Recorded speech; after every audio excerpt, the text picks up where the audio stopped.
Nosotros hablamos de la artesanía de la literatura, como siempre. Buena recomendación en esta casa, en las 7 de libros que llegan a nuestras manos y que de verdad que pensamos con todo el corazón que ustedes en casa no es que se lo tengan que leer, es que se lo tienen que beber.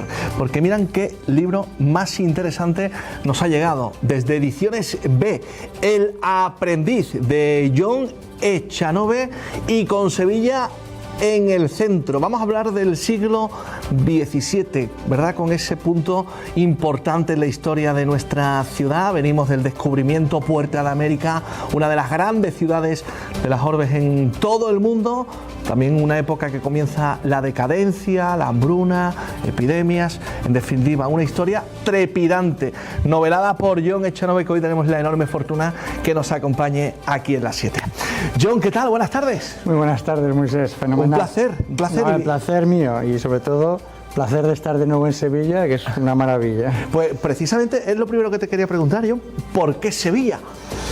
Bueno, primero porque cuando ya decidí hacer una novela de mercaderes en el siglo XVII, ya las opciones eran muy limitadas, ¿sabes? Tenía que ser o bien Amberes, o bien Lisboa, o bien Sevilla. Y yo quería que fuera Sevilla, quería que fuera la corona española, porque sí tengo la impresión de que había mucho más escrito de los holandeses, de los portugueses, de los británicos en toda Asia, que de los mercaderes de la corona española, y ese fue el impulso de venir a Sevilla.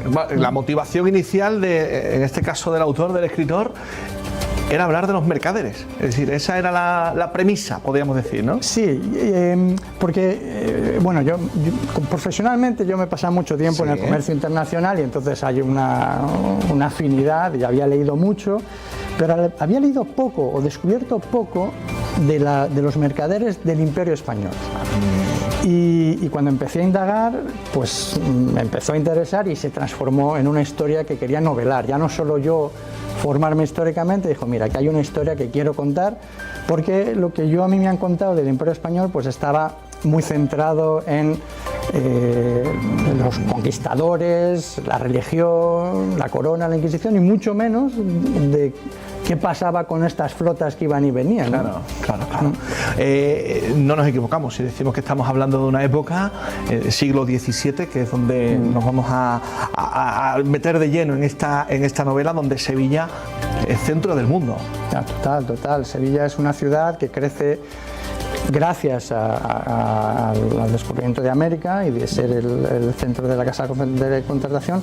Pasa en muy poco tiempo de decenas de miles de habitantes a centenas, ¿no? Es una ciudad multicultural, donde se reúnen los banqueros genoveses, los mercaderes flamencos.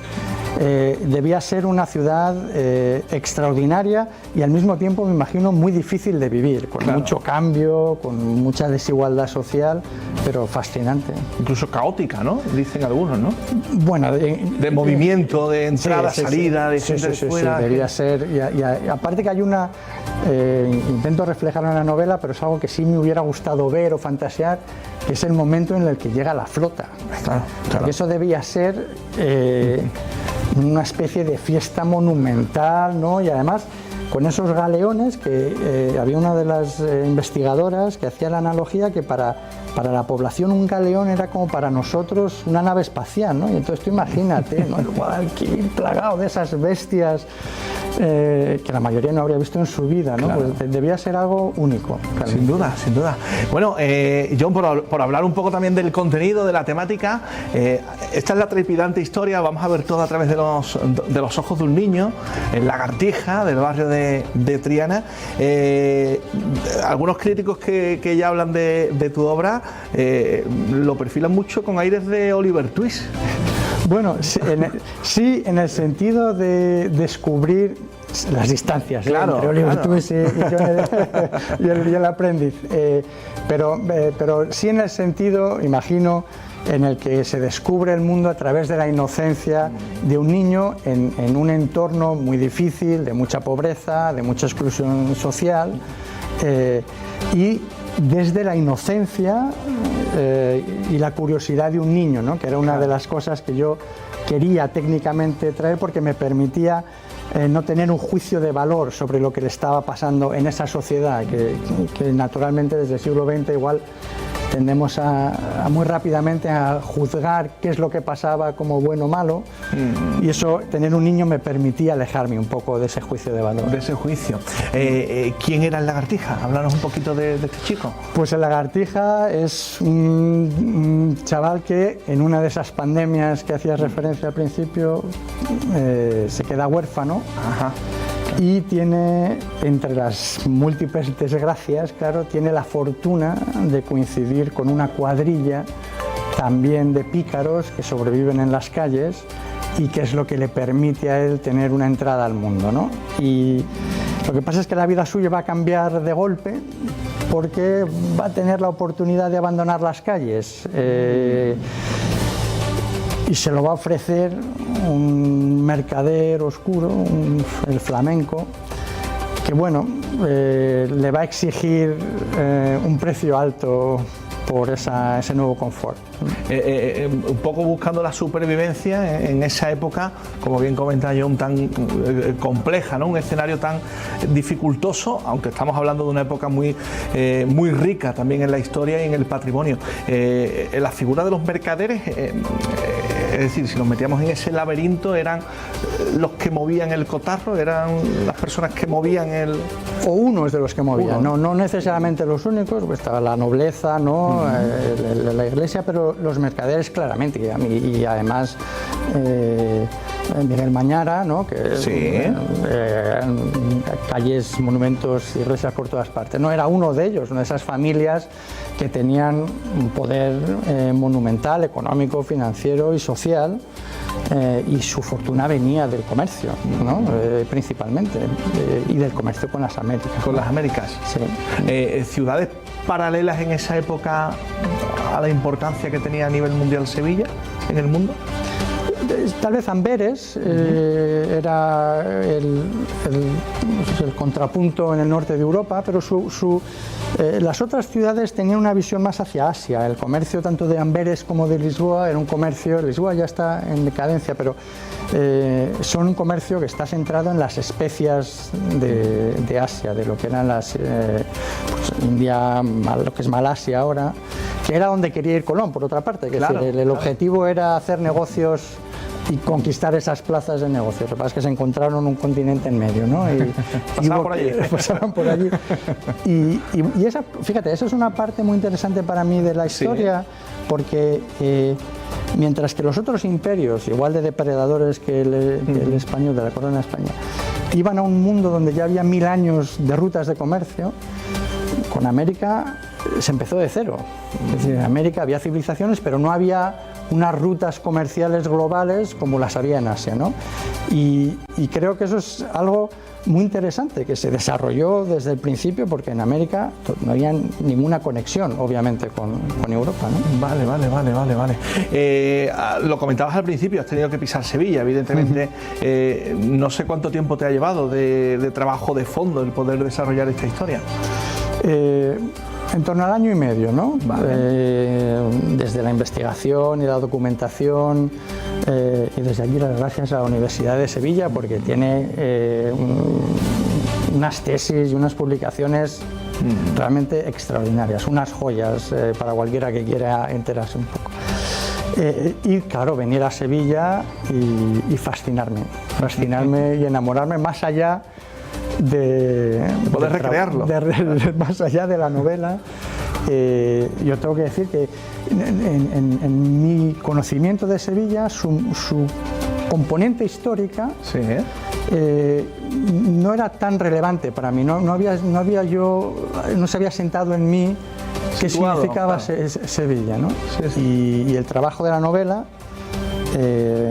me ha descubierto una Sevilla extraordinaria. Y bueno, aparte ya de la belleza que conquistadora, tiene como ciudad, conquistadora, total. Belleza conquistadora.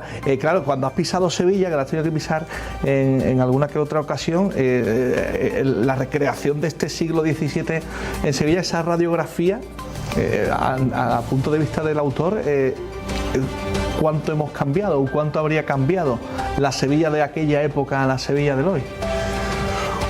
Yo creo que ha cambiado mucho. Sobre todo hay una cosa que a mí me gustó descubrir, pero no necesariamente disfrutar, era la suciedad de las calles, sí, ¿no? Que claro... Bueno, aquí se critica mucho la suciedad todavía.